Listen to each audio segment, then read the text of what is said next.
Right. We are go. Good afternoon, good evening. And where'd my script go? Here it is. I'm just not all sorts of ready. Welcome to The Edge of Disclosure, aka ThEoD. This show is about looking up into the skies, thinking about the surroundings, understanding there is always something new to know. We talk about ufology, paranormal happenings, conspiracies, science, and technologies. Updates weekly every Saturday at, currently we moved it to 5 p.m. Pacific time. Which is 6 Mountain, 7 Central, and what your time? 8 p.m. Eastern. Yeah. For links, for links to the sources that we use, music, anything else potentially interesting, please check the underbar of the description below. And we already have some of these links up there. Well, actually, no, we don't. YouTube screwed up. Anyway, I am, all links gathered throughout the show will appear post-live stream. I am, of course, Xander, and who am I joined by today? I don't even know what my name is today. It's back to Warqueef. Well, a lot of people just call me Who is Alice or just Alice. But my partner in crime here, he likes to change my name like every other day, so it's hard to keep up with my nickname. Well, it's fun, so. Yes, just don't call me late for dinner is what is the point there, right? Ooh, there you go. And who else do we have? Golden Loon. Welcome to the show. Papa Duke. Yeah. Yeah, we've spoken about this, let's just jump right into it, actually, and we've spoken about this several times before on other shows and whatnot, but, because, it obviously, left such an impression with you, this Coral Castle. Let's talk about it some more and such. You're talking about how, how was it made? Just start us off the whole thing. Let's just go run down the whole shebang here. Okay, well, first off, you got to figure I was there probably 30 years ago. So, and it's left that kind of impression with me. It's like I was there yesterday. I still remember it vividly because it's so incredible. And this guy, he was from somewhere in Europe. Can't remember now. And he ended up there he is. Oh, okay. And he ended up in this country. Nobody knows how he made this. He had no power, had no tools. And this is made out of a coral, a really dense, solid, very heavy, much heavier than any rocks or anything like that. They have a picture of trying to rip some of this out of the ground, and it just was lifting the back of this big tractor up, just on 2 wheels. So it's really dense. And somehow he sculptured all this with no power, no nothing. Made furniture. You can see that gate right there. It doesn't, at least when I was there, it didn't work functionally, and they tried to fix it and couldn't. But they do have pictures of a toddler opening this thing on a pivot, and it has 3 or 4 foot thick coral with perfectly drilled holes through it, going up to a particular star, particular times of year. The furniture, I sat in it, just super comfortable, fit my back perfect. My wife, who is a completely different size than I am, sat in it, fit her perfectly. She's perfectly comfortable sitting in it. It's really incredible. And it's left an impression with me forever. And if you ever get down to Florida, you got to go check this out. 30 years ago, it was in a bad part of town. And I don't know what it's like in these days. I should say a poor part of town, not bad, just poor. And the other thing is, too, he's building it in one particular area in southern Florida. And he was getting so many people coming by, and he had never worked in front of people, so nobody ever saw him working on this. And so he had too many people bothering him, so he, in the middle of the night, moved the whole thing to where it currently is now, where he could be more isolated at that time. And now cities built up all around it. Mm-hmm. And no one knows how he moved this heavy coral. Yeah. No explanations whatsoever. He's tried to leave clues of how he did it, but apparently he couldn't verbally explain or something like that of how he did it.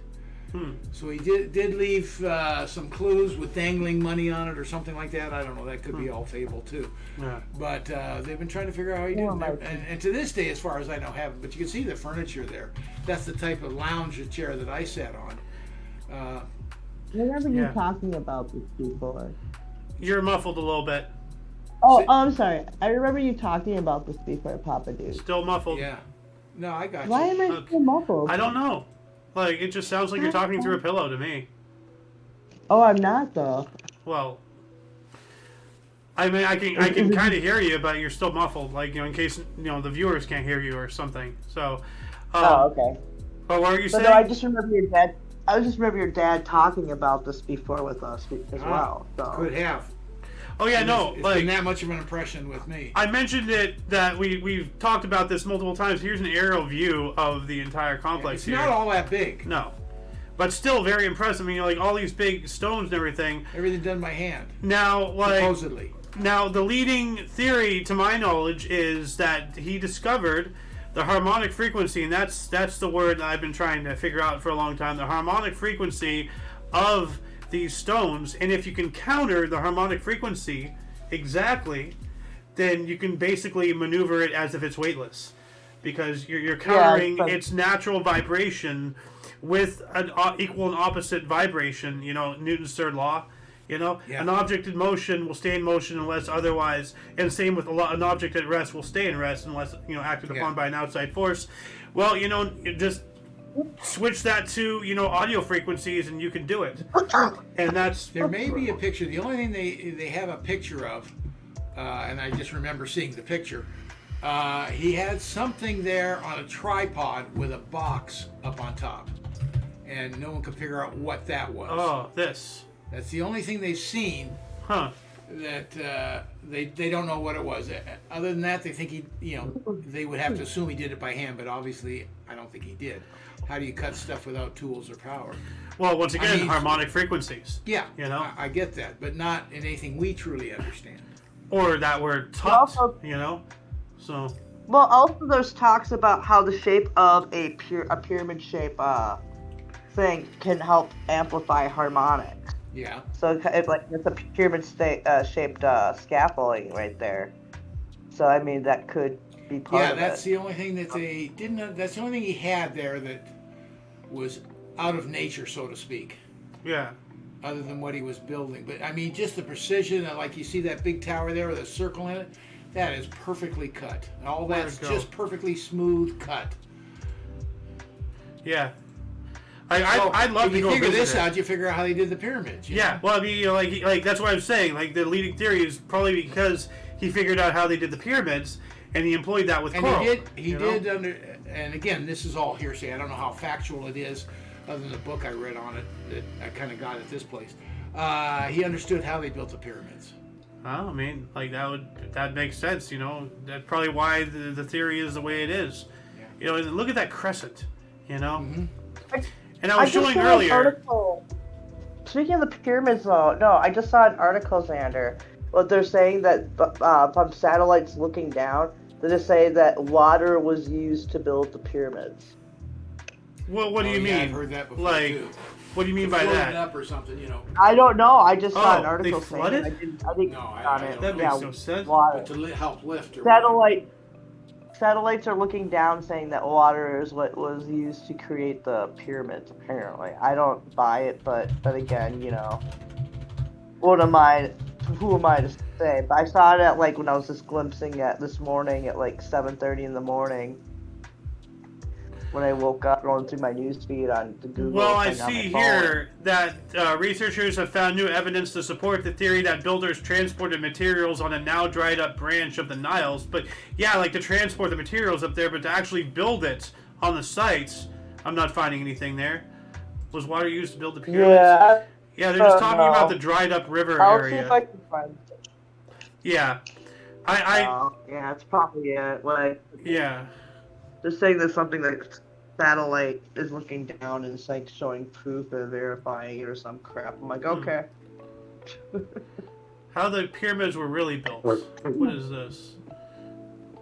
Addendum, multiple locks. Okay. Oh, wait a minute. Hold on. What was this? Oh. Okay, that's showing that with water? Yeah, but it's a okay. So right here, let me bigger this actually. So right here it shows it's going up. Okay, but they have it in an enclosed pipe. So they just pump. They use the water pressure. It looks like they're using the water pressure, and they have buoyancy stuff on the top. You see how all the blocks they have what appears to be. So they somehow have it enclosed and just have it float using physics up to the top. That's all fine and good. Then how do you get it off of there and perfectly place it in place? Yeah. That's only solving some of it, so to speak. Yeah, like right but right once here. you get it up there, how are you going to go over and each one's going to be placed differently? So what do you do with it then? I don't know, but this is a new way. They use a water elevator to take the blocks up. That is really. Oh yeah, here they are coming out of the top. And then they flood the top. Is that what they're saying? Okay. I don't know. That's a stretch. But yeah. This guy didn't use water, so how did he do it? Yeah, there is that. So that's an interesting. I never heard about that theory. No, Good pull, Alice. That is kind of cool.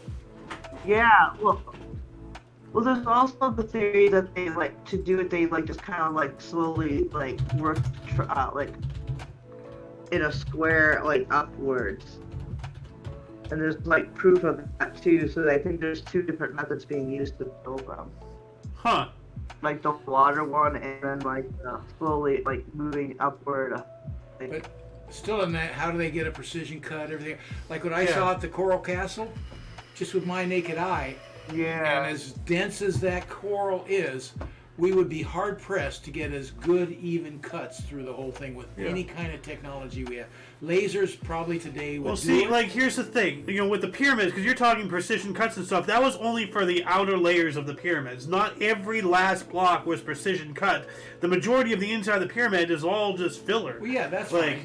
But I'm just saying to cut in one piece to the next, side by side. So you're talking 3 feet. Yeah. That on the outside, yes, it's cut so precise you can't even fit a piece of paper between the stones. So that's 2 sides there, and a front and a top. Yeah. And a bottom. All but the inner side. Well, it probably would be the inner side, like because that's why it's like 2 or 3 layers in, things are precisionally cut. Yeah. With the pyramids, but then after it gets worse and worse and worse. Things are not cut the best. faulty ones, broken ones, and then just rubble. Like there's the majority of the pyramids is just filler. Like if it was just filler, how would it stand for eons of time that we're talking? Well, it's filler compacted, but it's still like it's not every stone in the pyramid is precision cut. Okay. Only the outside. Actually, hold on a second. Stones inside pyramid. Let's see if I can find a picture of this. Images. So, yeah, right here. You say the only cut is the facade outside. The facade on the outside, yeah. Okay, so like right here. Oh, that's a really terrible image. Yeah, like some of these are obviously eroded and such. But you can see right here, the inner ones they're not perfectly all cut. Well, that's outer, but that's. Well, no, that's the outer right now. But there was more layers behind that. Okay. Or in front of that. Hold on a second. Stones inside. I'm trying to find a good picture of this. Yeah. So you're saying the outer block. The outer blocks. Let's call it a 4-foot square, whatever it is. Yeah, whatever. And then they're going to put in rough ones in behind it for support as it goes up. Yes. Okay. Yes, it's only on the outside. The only outer layers, like 2, 3, however much layers it is a precision cut, and it gets worse and worse the further you go in. And then they just fill it like with loose stuff like sand, soil, like rocks and all that stuff. And they have it in, like they have so much stuff in there, that's how it gets the the support. Plus all the weight isn't going down, it's being distributed along the sides of the pyramid. That's the pyramidal structure. So you have the majority of the weight, which is brilliant in itself. Yeah, the majority of the weight is being shared among the precision cut ones, and the filler is just filler. Okay. So anyway, let's move on up to another. Unless there's anything else anybody wants to say about Coral Castle or anything like that. No. Alice. I'm sorry if we repeated this from a time earlier. Well, all I know is that it seemed like he did this almost seemingly overnight too. Is what I'd heard about the. Oh yeah, no, that's Castle. when he moved it, and that's when he walked, when he worked, and all that stuff. And he would never work in front of anybody, so no one, and he would know when people were coming before he even said hi to them or anything. He just stopped working. Yeah. Anybody got any distance that could see him, he wouldn't work. It's a weird deal. If you ever get down to Coral Castle, it's a must see. I mean, down into southern Florida, must see. Yeah. I'll see it. try. Yeah. Now I wanted to touch base a little bit more on this because this coincides with, and I think I wanted to do this last week actually because you brought this up. Well, not you, but Alice brought up noetic sciences, and it coincides with what you have to say about like if just 10% of the people meditate and all that stuff. You know, and this goes in, you know, with harmonic frequencies and all that stuff. We talked about that last week, I think. Yeah. Yeah. Well, I spoke about that on the Peanut because we didn't get to speak about it okay. on the ThEoD we did last week. You weren't here. But like now that you're here, you know, and this is the right show to talk about it. Alice, talk about your noetic sciences here. Okay, so noetic science, essentially, from what I have the understanding of, is that your personal body and the energy that you give off, like whether it be happy, sad, angry, Your aura will actually physically, your aura, as some would call it, but the energy of your feelings can actually either positively or negatively affect your surroundings. Absolutely, I believe that. Absolutely, in a physical. I mean, that's exactly what you were saying. Yeah. So. Yeah, and that's with that theory. That's what the Maharishi was saying. If we can get 10% of the population to meditate twice a day with transcendental meditation, then we would change the vibration of the entire world to become very peaceful. Yeah. Yep. And understanding in one another and all that stuff. He said that's what he said. It would take 10%. Well, let me read this here. I actually never heard. No, yeah, well, I never learned much about noetic science until I actually read a Dan Brown book, actually, ironically. But like after that, I kind of got into the idea of it, and I was like, damn. Yeah. Well, let me read here. Like Edgar Mitchell has reported that on his return to Earth after the 1971 Apollo 14 moon landing. So this was a guy who landed on the moon. Yeah. He had experiments comparable to Savakalpa Samadhi. He also says that he conducted ESP experiments with Earthbound friends during spaceflight. In 1973, along with investor Paul N. Temple and some others, Mitchell co-founded the Institute of Noetic Sciences. It was founded at whatever, yada yada. But yeah, so it was founded as far back as 1973. So it's been around for quite some time, nearly 60 years. Yeah. So wow. Actually, 50 years exactly. It's been 50 years exactly. Yeah. You're right. Yeah. Well, they've also proven that there's like a molecule or whatever that if it's observed, it won't do anything, but if it's actively unobserved, it's doing something. I can't remember what molecule. Oh, I've heard about that. Would this be the God particle, or is this something else? Because no, it's not the God particle. No, it's something else. I can't remember. Some type of laser plasma thing. Yeah, it only does something when or no, it doesn't do something, or it does something only when observed. But when it's not, it doesn't do anything. what particle? It's like it's like it knows that you're Observer looking at it. effects? So it either does. I can't remember what it is. Are you talking about the Hawthorne effect? Is where people in studies change their behavior? Oh, that's something else. Because they're watched. That's something else. Xeno effect. This is on a molecular. This is like on a molecular scale. Huh. Or with a laser and some type of thing. I can't remember what it is. I'll have to ask my dad about it next time I talk to him. Shoot, I didn't call him last week. No, I did call him last week. Yeah. You gotta figure all this stuff out before the show so we can have some stuff. You know. Yeah, I'd like to know what he had to say about it. Yeah. Well, Anyways, unfortunately, ask him no. next time you're talking. Yeah, We'll bring it up again. write down a note right now, Alice. Like, stop, drop everything what you're doing. Write down, no, because I know her. Like, write down a note right now. Call your dad and ask him about the unobserved particle. Like, Don't call him right now. No. Just write the note. write down the note. I will stop the show. I will stop the show, and so she will have the time to write it down. Write it down right now. Are you ready? Give me a second. I gotta get my pen and paper. I'm trying to think where my pen is. Ugh, okay, there's my pen. Write it in blood. Now, my pen. Oh no, I'm not gonna forget to call him an ass. But there's my pen. Well, write it down. Oh, where's my coloring book? It's okay, I got a piece of paper right here. Yeah. But yeah, I want to know more about it because I've heard about that before. I'm not sure if it was from you or from some other source. But I want to learn more and like dip into that a little bit more. But yeah, I've mentioned it before, but I couldn't remember what it was. All right. Now, what color pen do I use? Oh, I don't know. But while you're figuring that out, I'm gonna take us up to another topic here. Oop, hold on a second. Well, anyway. DOE National Laboratory. Oh yeah, we are looking about. You want to know if we had done cold fusion, if it's been perfected? I've heard they can do it for like maybe a half a second or whatever before it collapses, but they're getting closer to it. Let's see here. They have produced a nuclear fusion reaction with net energy gain. This process, okay, that's something else. Fusion breakthrough was cold. When was cold fusion accomplished? Oh, 1989. It's been around a while. I know that. Okay, so we have cold fusion there. Has there been a breakthrough in fusion? For the first time, a fusion of atomic nuclei was achieved that produced more energy than the energy required to produce the process. Ooh. The team at Lawrence Livermore successfully replicated the results of the December experiment in a second test developed on July 30th this year. So now we're getting more energy out than we are getting in, than we are putting in. Yeah. So that's where we want to go. Yeah. You know. So wow. So that then was this year. maybe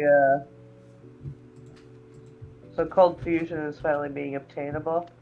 So then maybe we don't have to have an energy crisis, huh? Well, no, of course you're going to what's make the energy consumed so you can outproduce it with cold fusion? Yeah. Because my point being, if you take a water wheel that creates energy, that's a natural source. The water goes on its way. Yeah.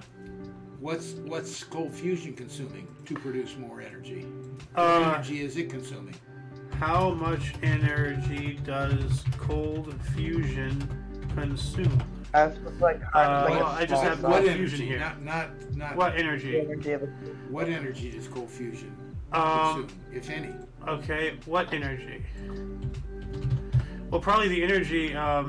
What is a fuel for cold fusion? One current possibility is deuterium tritium fuel. This fuel reaches nuclear fusion reaction conditions at lower temperatures than other elements and releases more energy than any other fusion reactions. Future commercially feasible fusion plants would need a robust supply chain for both hydrogen isotopes. Oh, there you go, hydrogen isotopes. Told you hydrogen. You need hydrogen for it. Yeah. Okay, because that's what you're going to consume something. So. Well, yeah. Whether it's coal, oil, or isotopes, whatever it is, you're going to consume something. It's supposed to be a clean, sustainable energy. What? It's supposed to be a clean, sustainable energy. Yeah. And it's supposed to be very absolutely is. Well, see, because like energy cannot be created nor destroyed; it only can be transferred from one thing to another. Right. That's absolutely right. You know. So, like decomposition, and it just moves down the chain. Yeah. Like the worms eat the dirt, birds eat the worms, animals eat the birds, animals die, becomes part of the dirt, worms eat the cycle of life. Yeah. Like it's a never-ending thing. Well, there is a finite time to the galaxy, to the universe and all that whatnot. The sun has a life. Yeah. Yeah, but this is. I heard a study that our galaxy is gonna eat up all the smaller galaxies around us. And that's a possibility, yeah. Yeah, well, that's called like a crunch or something, and I actually just recently saw a video about that, like various different ways the universe can end.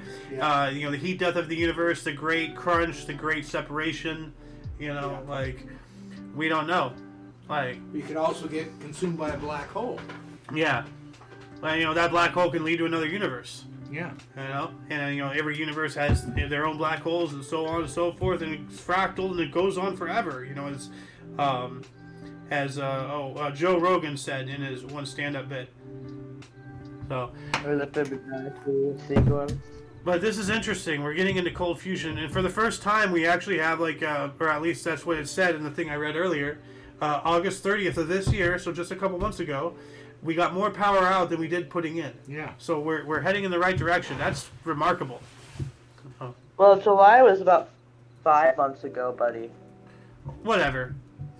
So It was now, almost 6 months ago. Man. now there's this redacted video, and I'm not going to play it here. You know, I'm not really one to play other people's content on my work or on our work. But it's a whistleblower apparently admitting that they have alien bodies in UFOs, and alien being extraterrestrials, not people from Mexico or whatever.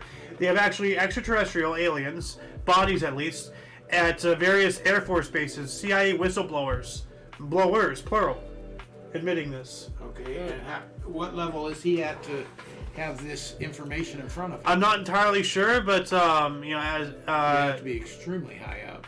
yeah, what is this here? Let's bigger This is this. the first time we've heard this before.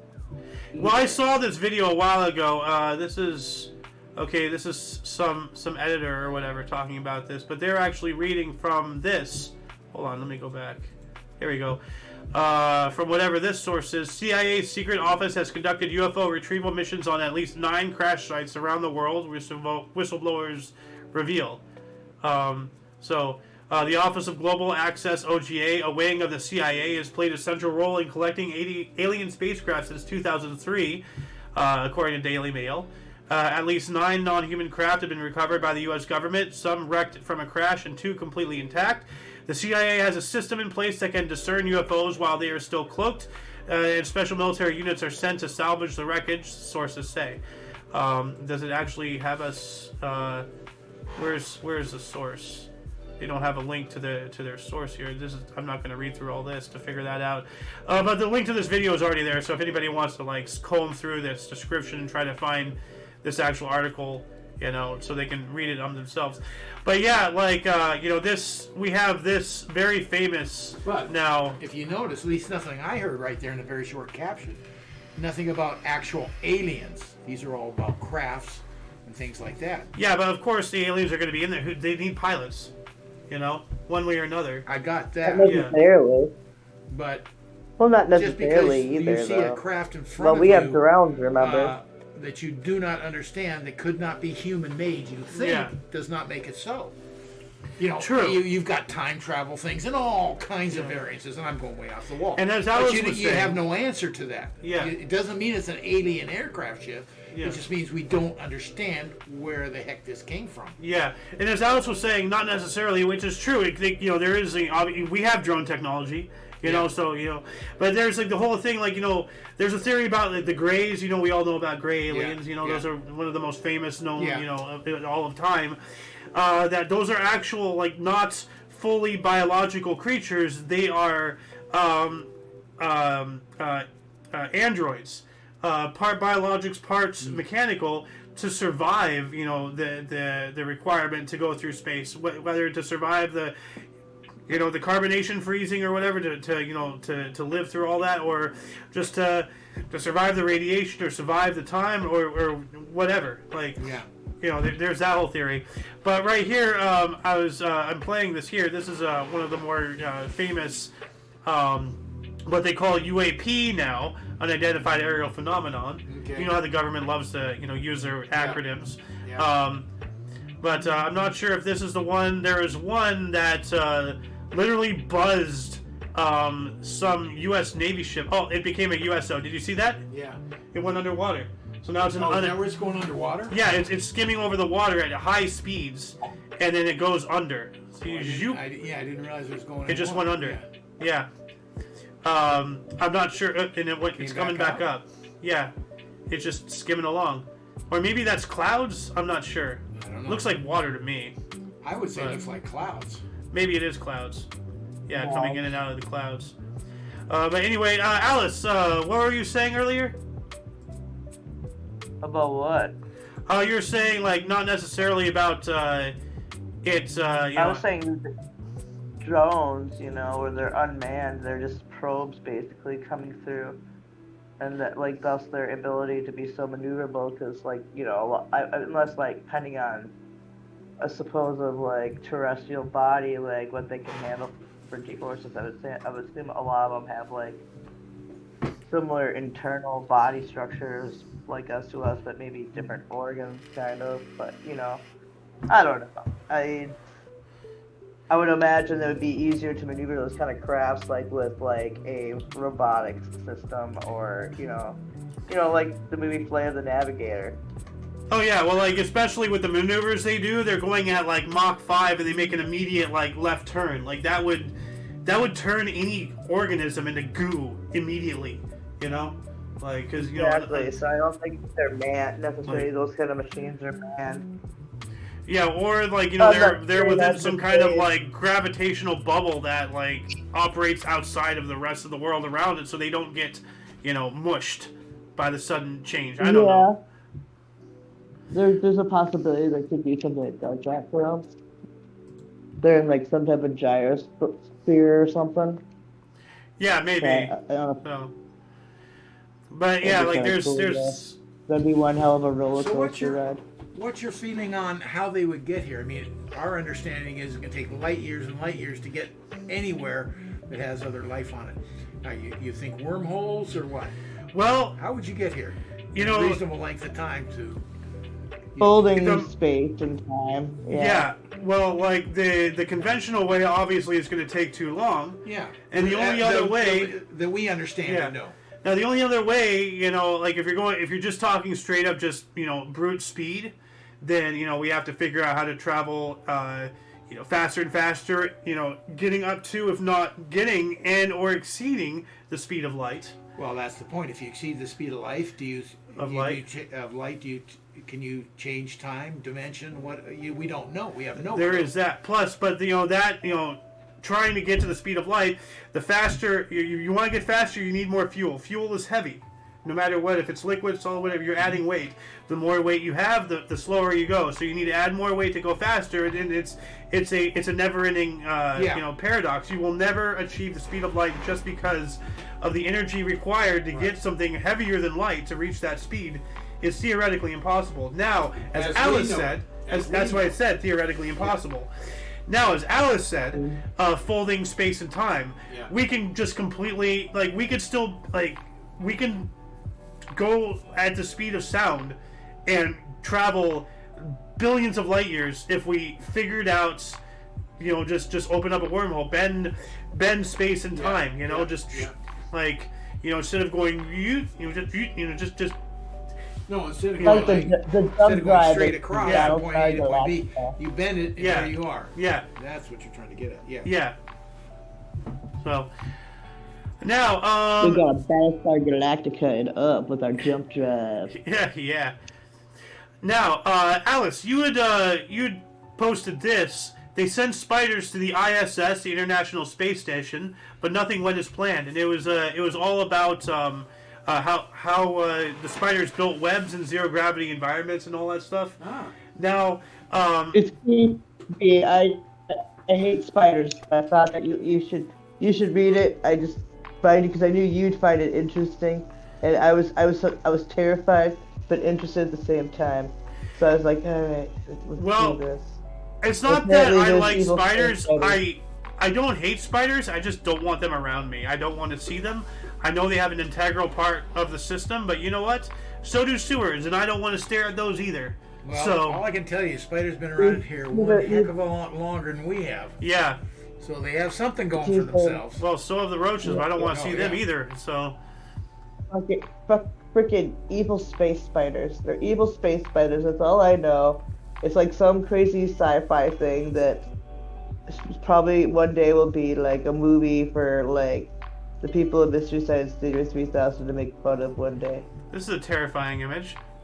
An airplane caught in a spider web. Is that their web in space?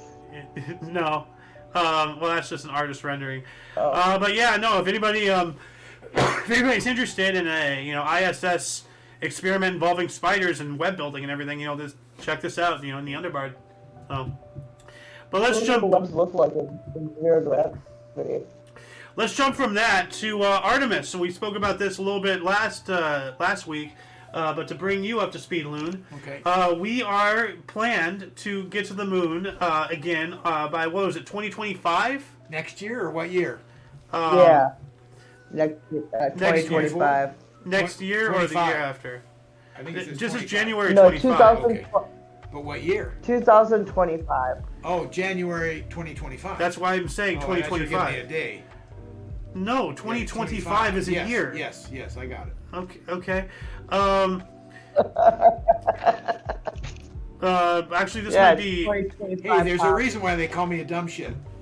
No, they call me that. Oh, it's you. I'm Yes. sorry. A little foggy on that. Yeah, you're right. Yeah, well, I mean, like that came from like the cutting in half show thing. You know, like you tasted the, Oh, the, yeah, the you 8-ball dumb shit. liquid. You know, yeah. Oh my Don't eat lord, that, you dumb can't shit. take Hey, you he's just boys like you. anywhere. Yeah.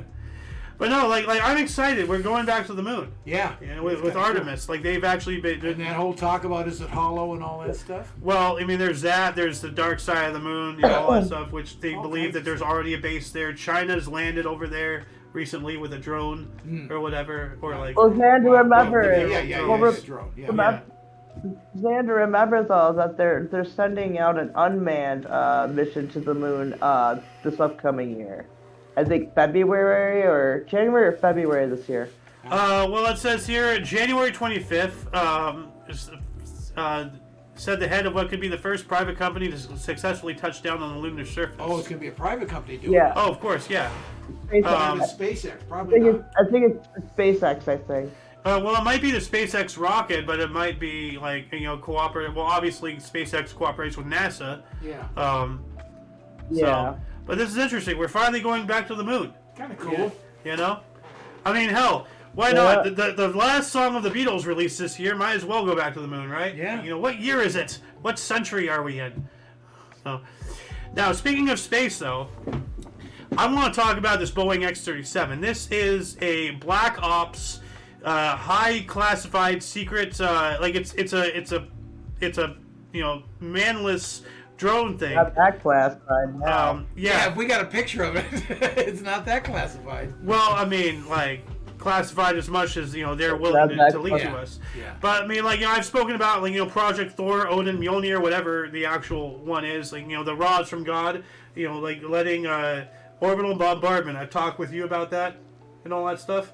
I don't recall that conversation. But go ahead. Well, what orbital bombardment is, it basically antiquates nukes. Nukes, are weapons of the past. We have far more destructive things, and it's not even explosive. Yeah. If you take a solid tungsten rod, the size and shape of a light post, drop it from orbit. You don't even need to launch it. You just let Drop it go. it. Yeah. No, And then it'll It's reach the terminal fucking- velocity. It's going too fast to be tracked. It's too thin, to be intercepted, and it can cause catastrophic devastation. It was portrayed in a. Yeah, I remember. I've seen that before. It was that's Hollywood, glorifying it and all that whatnot. But still, like that, gives a message.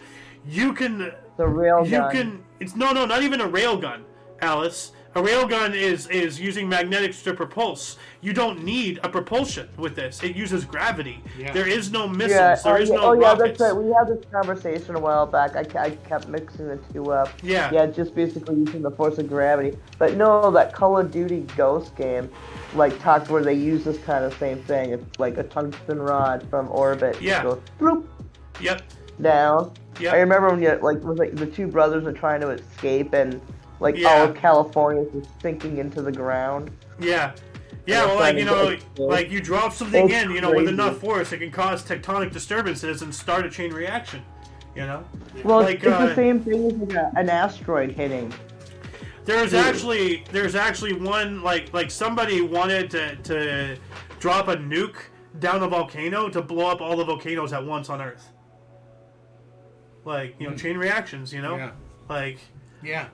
So, but this, don't I think brought that all would that up actually work, because that's what one of the reasons why this X-15 or this X-37 exists, to take those rods up there. I got you. Then you got to figure out how to be accurate with them. Well, you don't even whoops, have to it be missed. It accurate. hit my friend's house. Well, I mean, you're. No, just drop it on Yellowstone and just see what happens. Oh my God, that would be catastrophic. To the United States, and you'd have a volcanic winter for the Oh, entire world. I mean, you'd have devastation to the northern continent, North American continent, absolutely. But like, you're also going to be asking for a volcanic winter because of the ash. Yeah. I think even if you dropped one, I don't think it doesn't matter where. Like, you could drop one in the ocean and just cause a massive tsunami. Oh, yeah. Well, yeah, but I mean, if you drop it in the ocean, the water will like absorb a lot of that energy. You want to hit a land target, like unless it's shallow. You're thinking about the force of gravity and it's going down in. It's like not, once it hits the ground, it's going to cause a ripple effect. well, yeah, but if you drop it into too deep of a body of water, then that'll slow it down substantially, and it'll just not even do anything when it hits the floor. Oh wait, they have those caterpillar things that they can just synthesize an earthquake, like comes from the bottom. Yeah. You know, so that's Yeah. Yeah, it comes from the bottom. It comes from the ocean floor. Yeah. Yeah. Like if you target that, like per se you targeted a rod like that down like onto a fault line in the ocean, because I mean it's still gonna go down. I mean I know with the force of the water. I mean people are smart with mathematics. I mean this is what's crazy conspiracy talk here. Okay. Yeah. This is not fact or anything like that. But like, I mean, if you put it down into a fault line, imagine what that kind of rift would do if it was in the ocean. Well, I mean, with something something like that, though, you can very well get a situation where it will hurt you, too. Much like, and tsunami's going to go around the world. Well, that's what I'm saying. Like, with the whole poison gas attacks during the First World War, there were several instances where the wind changed and the gas blew right back in the faces of the people launching it. Yeah. So if you hit a fault line or something like that, if you're anywhere around that, you're going to get hit too. And that's the deterrent. More of like, it's like a mutual assured destruction scenario, but you're the only one pulling the trigger. So doing something. But anyway, we got to move on up here. Now we have a couple shorts that I will play, Alice. That you posted here in the channel. Is that allowed? I thought they were pretty interesting. Yeah, well, they're shorts, so like, okay, yeah. What is it? Basically, the moon is going to disappear, and there's something about David Copperfield is going to do a magic trick to disappear the moon, or something.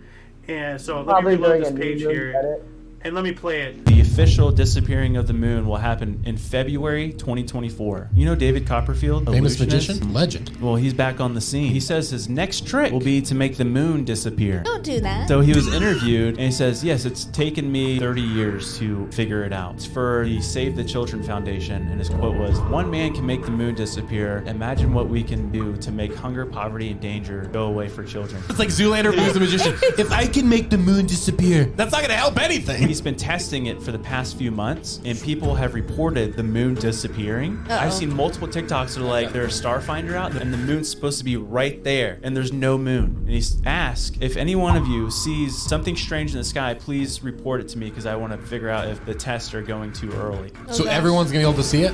Not even knowing this is happening, yeah. People are like, where's the moon? We are literally in a Truman Show. And that moon isn't real, like in Las Vegas. Yeah, so what do you think about that? Well, it depends on what he's talking about. If he's talking about it visually disappears, that's one thing. If it's still there and you can't see it, that's one thing. If you literally make the moon disappear, that's it for life as we know it on this planet. Well, here's the thing.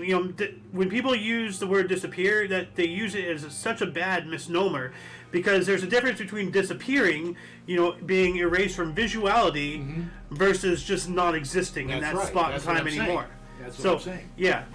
Well, I don't think he's like he's teleporting it or anything. Like he's just. I mean, remember when he made the Statue of Liberty disappear? I haven't watched much of his stuff, but I do recall something about it. Yeah. So. Yeah. What were you saying, Alice? Yeah, he's probably gonna do. Well, yeah. Well, he's also a magician. I mean. I mean, if he made the moon disappear, he's not Doctor Who. Yeah. And they're doing this for interest, no doubt, but they're acting like the moon's gone because you can't see it; it's gone. Yeah. That he can't do. What I think will happen? It'll be in a certain area where people won't see it, and all they're gonna do is put drones in the way to black it out. Well, maybe. I don't know.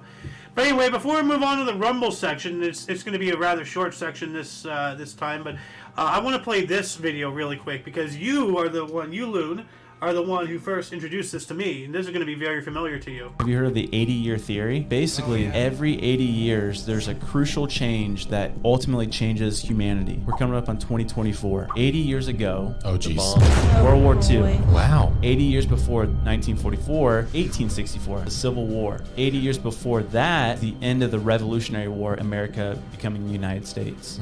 And so he's like, what's going to happen in 2024 Dude. if we're sticking to this 80-year theory? But he brought up like AI. He's Yeah. like, AI didn't exist. Oh, that's scary, man. I just saw on TikTok, there's this girl who's like an orthodontist or something. Pretty popular on TikTok. She's verified and everything. She just saw a video of somebody having a product for oral care, and it's her at the bottom What? using her voice and her face and her body and everything to endorse that product. What? And there's no way of stopping it. Yeah. You would have to have a full internet It's, shutdown. it's too late. AI is You in can't. everything. You're not going to be able. What they were talking about right there are deepfakes. Yeah. You know, yeah. like use her likeness, her voice into Yeah. deepfakes. Yeah. Yeah. Like that's why I'm saying, like, But you can say AI's everywhere, but it's in its infancy. Yeah. You've seen nothing yet, folks, as they say. Oh yeah. But it is everywhere, so to speak. Oh yeah, but But see, it is nothing. But this is what scares the hell out of me. Like, you know, we are not approaching a nuclear Armageddon. We're not approaching like the end of days as some kind of catastrophic, showdown that everybody seems to think. No, what's going to happen is, of course, yeah, we're going to have some violence, but what the main thing is going to happen is no government's going to be able to trust any other government anymore. Like, I can make it like with the right technology, like in which is accessible. Right now, Yeah. I can make a deepfake on my freaking $500 computer about some politician saying something, and it can be disproven. But a year from now, it might not be able to. Yeah. And if some Joe Schmo in their mom's basement or whatever, doing something like this can destabilize the entire world. Yeah. Because how can we work as a global society? How can we trade if we can't even trust one another? If we can't verify, oh, did you say this or did you not? There's no way. Yeah. And yeah. we're coming. We're here. Yeah. And it's only gonna get worse. And then now, we're at this 80-year cycle. Like, oh my God. So. Well, just to give you an example of this, because I come in at work really, really early, so I'm listening to a guy on the radio as I'm coming in, and there was marching with chanting just recently. I won't even bother to say what the chanting was about, other than it was really negative. And he came on and said, folks, this is true, I have verified it. He had to come on the air after it and say, I don't know how he verified it, but somehow he verified it either by witnesses or whatever. So he's already talking because of AI. I now have to come on and say, I have verified this. Yeah. So there you go already. It's But see, happening. with how lying is so prevalent in our world and always has been, since the invention of communication. Yeah. What's stopping somebody from saying something and saying, "Oh, that was a deepfake"? How are you going to prove it one way or another? Yeah. Well, let me just jump back real quick on this 80-year cycle, because there's more to it than that. This guy has a fascinating book. Yeah. And for the life of me, I wish I could remember the name of the book, but I can't. You remember the name of the author? No, I don't know. Because I just saw him interviewed, like an hour interviewed with this guy. Okay. The Fourth Turning, American I just- Prophecy, Stress, How, Generational Theory. Anyways, let me just kind of encapsulate what he said. The 80-year cycle. It doesn't go around in 80 years. It comes back, and here we are. Yeah, again. it's like a pendulum. It comes back and then it comes It back. comes in 20-year cycles, short cycles. And the worst is right now, he says in 2024. I always said 2023, but 2024 could be it. The worst of times But are the it- best of times. But then it goes down to 2020 in 20 years. I mean, it'll be like, I'm okay, you're okay, the world's wonderful. And then it'll go another 20 years, and it'll be, you're okay, but I'm not.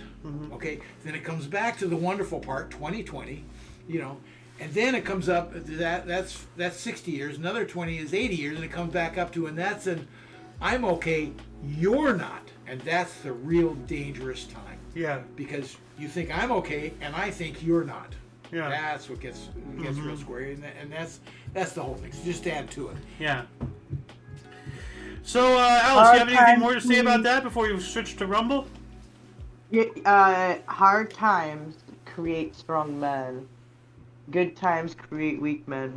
Weak men create hard times. Yep. And hard times create strong men. Yep. Yep. Yep. Yep. Coincides with all that. One and the same. Just different. Good example perspectives. is what came out of the people that fought in World War II. I'm talking just for this country, but all over the world. Really hard, stepped up, did what having to do. They come back, it's done. What do they want to do? They want to make the world they want better. to make so it better for their children, so they never have to experience that again or any other problems, whatever. They raised a bunch of wimps. yeah, the hippie generation. There you go. You Everybody boomers. wants let's have flower children. Papa Yeah. Duke. Yeah. Papa Dukes, have you seen that one video of the 9-year-old veteran who's seen what the world comes to, and he's wearing his Navy not his Army uniform or Marine uniform? I can't remember which one he was. Yeah.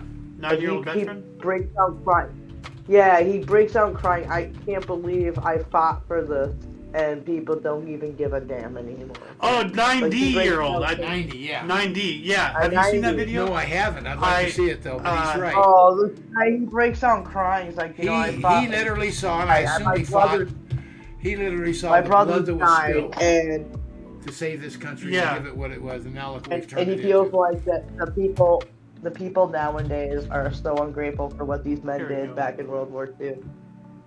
They were called to do something, they did. They trusted us blindly, the government blindly, to go there and help and do something good. Yeah. And then to people to poop in their faces and be so disrespectful to the name of the people who fought for your freedoms. It's sad. I'll see if I can find. I can't remember. I but found the you can- video. I have it right up here. We'll watch it after the show. There is a North Korean woman who escaped from North Korea and ended up here as a young girl. I don't know, maybe she's 9, 10, or whatever, 12. Wow. Came here and ended up here, educated here, went to college, extremely intelligent, and now she's hearing professors say exactly what they were indoctrinating them from a young age. Back in North Korea. Back in North Korea. Yeah. And she's Yep. saying the exact coming. same catchphrases are being used here in the universities today. That's horrifying. Like I did not. And she's I going, did what not are you go talking through- about? I left that. That is absolutely frightening. I didn't go through hell to come to a land of opportunity, to come back to a country who's now trying to indoctrinate this to their people. Well, anyway, let's end the YouTube section here. So say bye-bye to YouTube for today. Bye-bye. Yep.